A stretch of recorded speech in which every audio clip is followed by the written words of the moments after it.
Kita akan memulai kebaktian kita. Sebelumnya kita bersatu dalam doa. Terima kasih Tuhan. Terima kasih untuk segala yang Tuhan masih berikan kepada kami. Kami datang untuk menyembah Tuhan. Ini kami anak-anak-Mu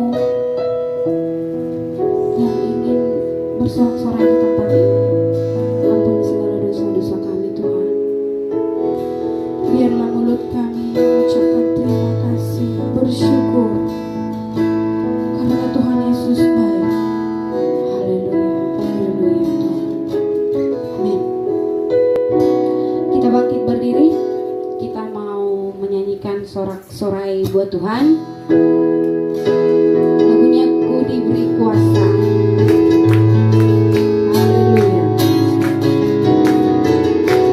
Ku diberi kuasa dari Raja mulia, menaklukkan musuh di bawah kakiku.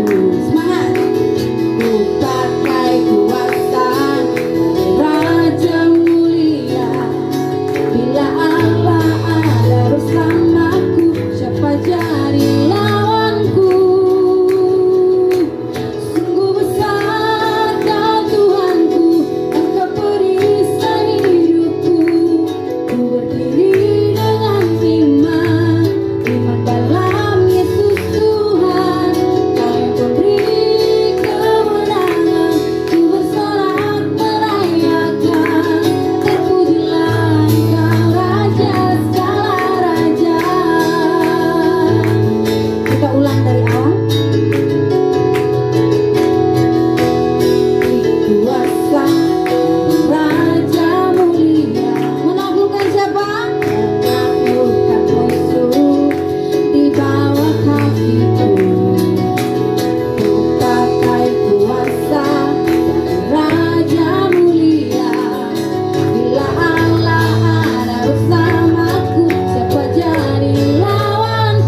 yang ku sembah, Yesusku, Rajaku.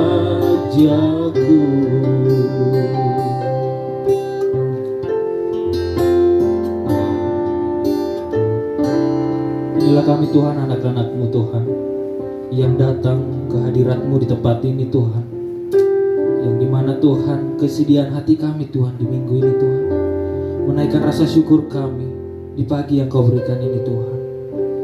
Biarlah Tuhan setiap pujian dan penyembahan yang telah kami naikkan kepadamu, biarlah itu berbau harum di hadapan-Mu. Dan kami Tuhan, anak-anak-Mu Tuhan, yang telah mengenal Engkau, lebih setia lagi Tuhan untuk datang kepadamu Tuhan.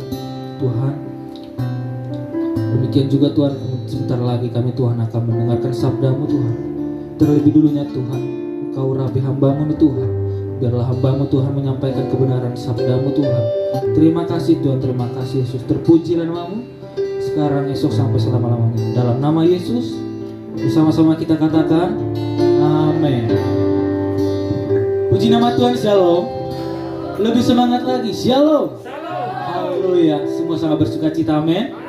Karena penyertaan Tuhan dalam kehidupan kita, sehingga kita selalu berada dalam kehidupan kita, selalu menjalani bersama-sama dengan Tuhan, amin. Haleluya. Firman Tuhan pada hari ini yang terdapat dalam Lukas 13 ayat 1 sampai ke 9. Pada waktu itu datanglah kepada Yesus beberapa orang membawa kabar tentang orang-orang Galilea yang darahnya dicampurkan Pilatus dengan darah korban yang mereka persembahkan.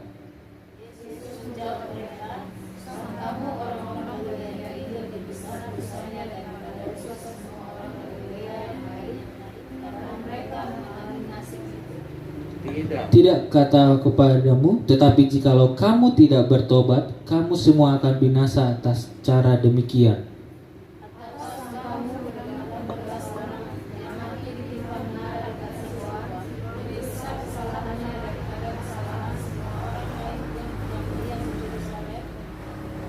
Tidak, kataku kepadamu, tetapi jikalau kamu tidak bertobat, kamu semua akan binasa atas cara demikian. Yesus mengatakan perumpamaan ini, seorang mempunyai pohon ara yang tumbuh di kebun anggurnya, dan ia datang untuk mencari buah pada pohon itu, tapi ia tidak menemukan. Lalu ia berkata kepada pemilik kebun anggur itu, Sudah 3 tahun aku datang mencari buah pada pohon ara ini, dan aku tidak menemukannya. Tebanglah pohon ini, untuk apa ia hidup di tanah ini dengan percuma? Jawab orang itu, Tuhan, biarkanlah dia tumbuh tahun ini lagi. Aku akan mencabut garas sekelilingnya dan beri pupuk padanya. mungkin Tahun depan ia berbuah, jika tidak tebanglah dia.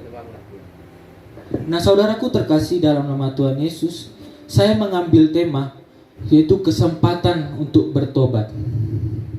Tuhan Yesus diperhadapkan dengan pandangan umum orang Yahudi bahwa orang yang mati dalam suatu bencana pasti disebabkan oleh dosanya yang besar.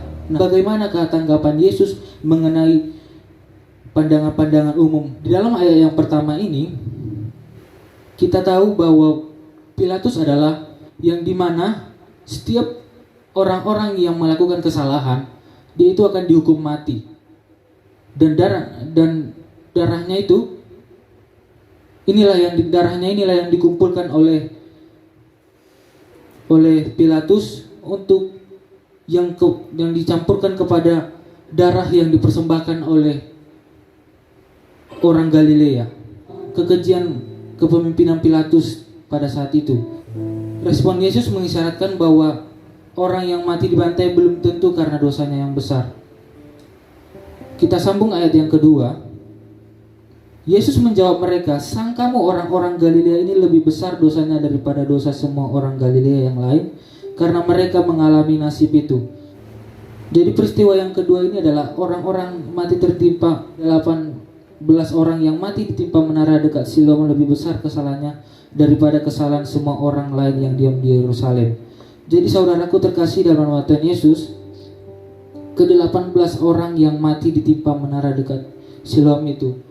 Nah, ada juga yang beranggapan bahwa mereka itu mati karena karena dosa mereka yang sangat banyak. Dan dari peristiwa itu,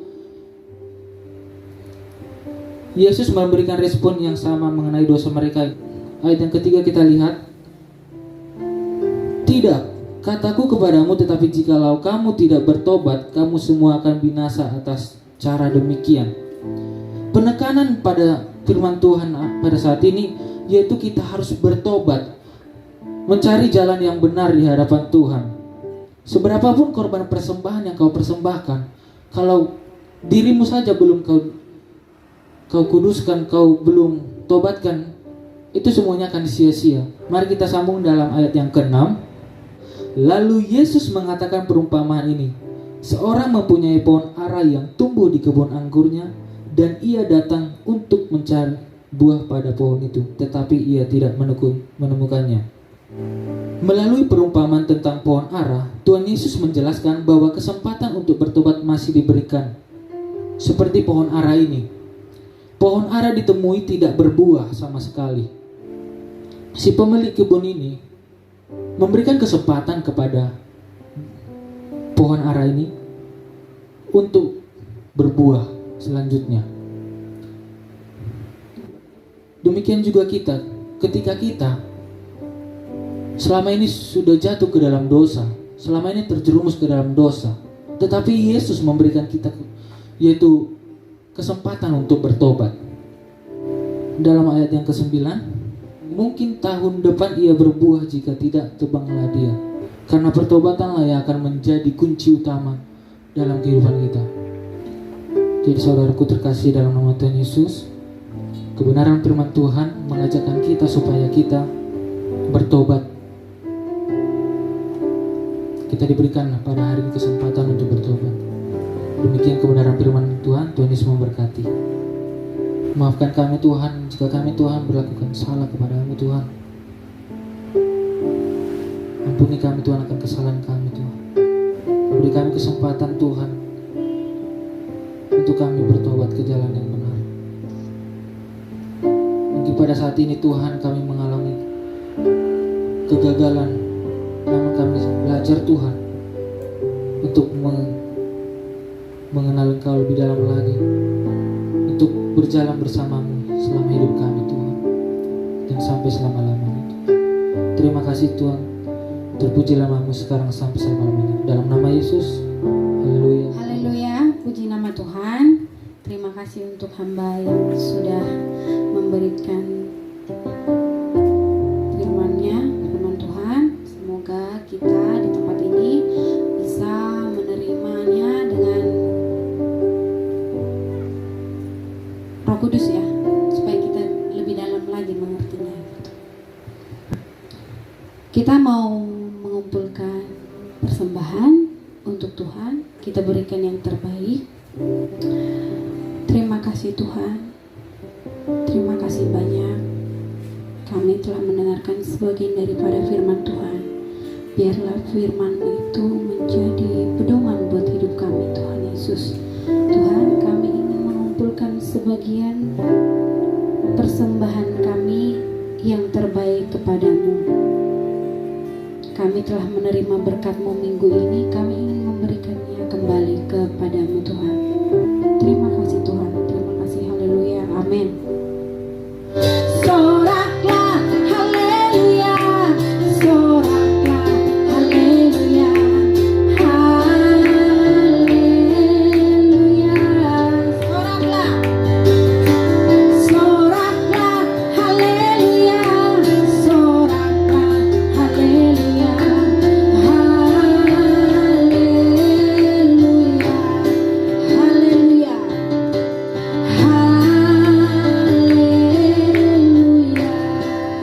Sekali lagi, haleluya.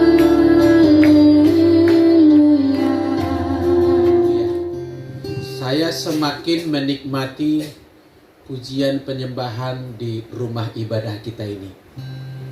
Di sini ada tertulis survival worship. Bahasa Indonesianya itu sulit diterjemahkan, tapi kurang lebih survival itu berkemenangan, bertahan di tengah kesukaran, berhasil melewati kesukaran, dan tetap worship, menyembah Tuhan. Di tengah kesukaran apapun kita dan kekurangan-kekurangan yang ada pada kita, banyak kelemahan kita, tapi kita terus menyembah Tuhan. Banyak masalah kita, tapi tetap berkemenangan. Masalah mungkin sudah selesai beberapa, yang lain belum, tetap memuji-muji Tuhan. Katakan amin. Saya mau melengkapi khotbah tadi. Orang munafik itu seringkali adalah orang yang beragama. Seringkali muncul dari orang-orang yang beragama. Kalau kita ikuti nats yang ditulis oleh Lukas ini, suatu ketika ada orang membawa kabar kepada Yesus tentang kejadian yang memilukan hati di daerah Galilea. Kejadian yang menyedihkan, bercampur baur di situ persoalannya. Apa itu? Pilatus, penguasa Romawi, gubernur jenderal yang ditempatkan Kaisar Roma, menguasai wilayah sekitar Timur Tengah waktu itu, termasuk Yerusalem dan Galilea tadi. Ternyata orang-orang merongrong negara, melawan negara, melakukan kejahatan, dihukum mati. Dan orang yang dihukum mati ini katakanlah dilontari batu, atau digantung, atau dibunuh dengan cara lain. Darahnya diambil, lalu diaduk, dicampurkan kepada darah kurban binatang yang dilakukan oleh orang Galilea penganut agama Yahudi yang sedang memberikan kurban kepada Tuhan, dicampur dengan darah orang pelaku kejahatan. Sehingga ini merupakan pencemaran ibadah, sekaligus penghinaan terhadap ibadah itu sendiri. Penghinaan terhadap ibadah artinya penghinaan kepada Allah, tujuan daripada ibadah itu. Lalu orang membawa kabar kepada Yesus tentang kejadian yang menyakitkan itu. Lalu Yesus memberikan jawaban, respon terhadap kabar itu. Kita temukan tadi ayat kedua, sangkamu orang Galilea ini lebih besar dosanya daripada dosa semua orang Galilea lain, karena mereka mengalami nasib itu. Dilanjutkan, tidak, kataku kepadamu, tetapi jikalau kamu, termasuk yang membawa kabar tadi dan orang-orang yang berada di Yerusalem, kamu dikatakan tidak bertobat. Kamu ini yang beribadah di Yerusalem, yang tadi di Galilea dianggap katakanlah dosa orang Galilea besar, sampai-sampai diizinkan Tuhan darahnya dicampur pada kurban persembahan. Yesus berkata, tetapi jikalau kamu tidak bertobat, kamu akan binasa dengan cara demikian. Lalu Yesus menambah lagi, juga sangkamu dosa orang 18 yang ditimpa menara. Nggak tahu kita menara itu sedang dibangun atau menara itu sudah tua, lalu roboh. Robohnya menara ini tertimpa 18 orang.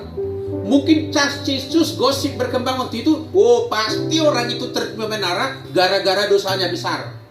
Sangkamu dosa mereka lebih besar, kata Yesus. Tidak, kataku, diulang lagi. Coba ayat yang ketiga ini dan ayat yang kelima persis kalimatnya diulang. Saya ulangi ayat kelima. Tidak, kataku kepadamu, tetapi jikalau kamu tidak bertobat, kamu semua, termasuk yang di Yerusalem, akan binasa atas cara demikian. Nah, saya mau katakan, kita tidak benar karena orang lain salah. Catat ini. Kita tidak menjadi benar karena orang lain salah.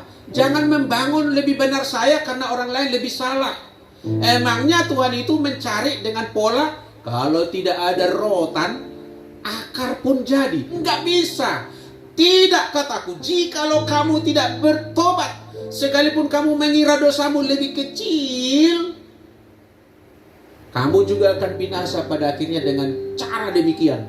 Gunakanlah kesempatan ini. Anugerah tambahan perpanjangan waktu. Tapi jangan lupa, namanya perpanjangan waktu tidak mungkin sama panjangnya dengan waktu yang semula ditentukan. Paham maksudnya? Ada tambahan memang, tambahan kesempatan durasi waktu yang seperti karet yang dipanjangkan gitu. Jangan dikira Tuhan itu murah hati lalu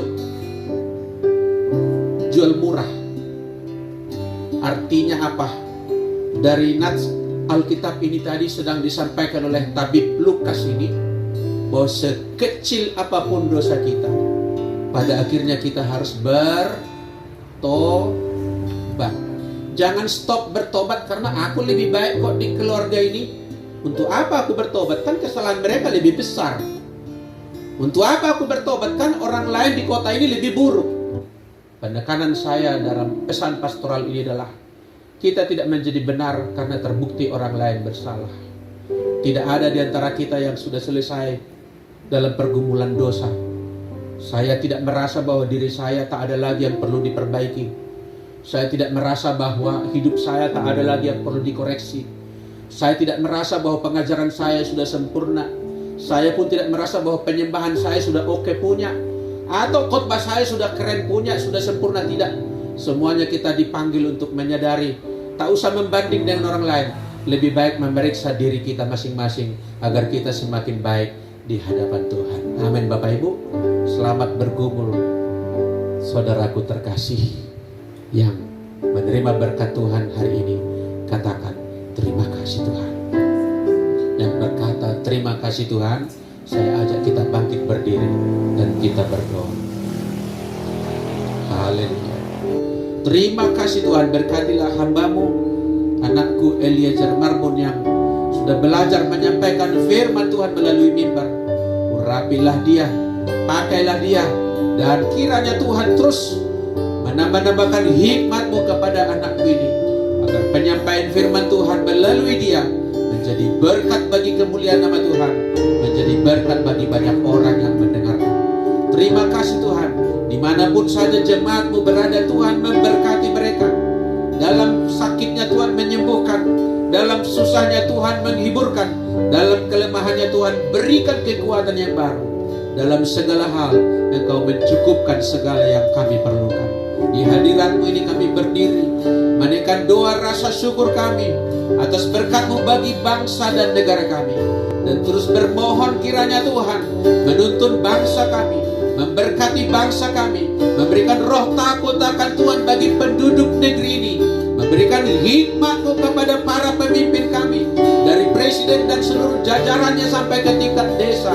Diberkati oleh Tuhan supaya mereka membawa bangsa kami dalam tata pemerintahan yang bersih, dalam tata pemerintahan yang bijak, agar rakyat mengecap kebaikan Tuhan.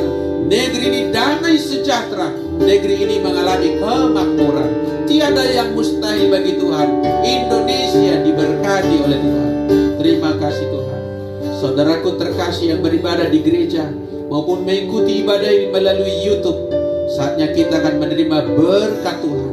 Bukalah hatimu, arahkan tertuju kepada Tuhan kita. Damai sejahtera dari Allah Bapa kita, pencipta dan pemilik langit dan bumi, alam semesta dan segala isinya, serta anugerah yang sempurna di dalam anaknya Yesus Kristus Tuhan kita, Juru Selamat yang telah mati dan bangkit bagi kita, serta penyertaan dan pengurapan daripada Allah Roh Kudus senantiasa ada besertamu mulai siang hari ini. Engkau dan seisi rumahmu, apa yang kau kerjakan dibuat Tuhan menjadi berhasil. Di mana kau berada, kemana kau bepergian, diutus malaikat menjaga mengawalmu, tidak celaka dan tidak mengalami mara bahaya. Tuhan memberkatimu, Tuhan memberkati kerohanianmu mulai hari ini, esok sampai selama-lamanya. Haleluya. Yang diberkati Tuhan berkata amin. Selamat hari Minggu, Tuhan memberkati kita. Shalom, Horas, Yahobu, Mejua-jua.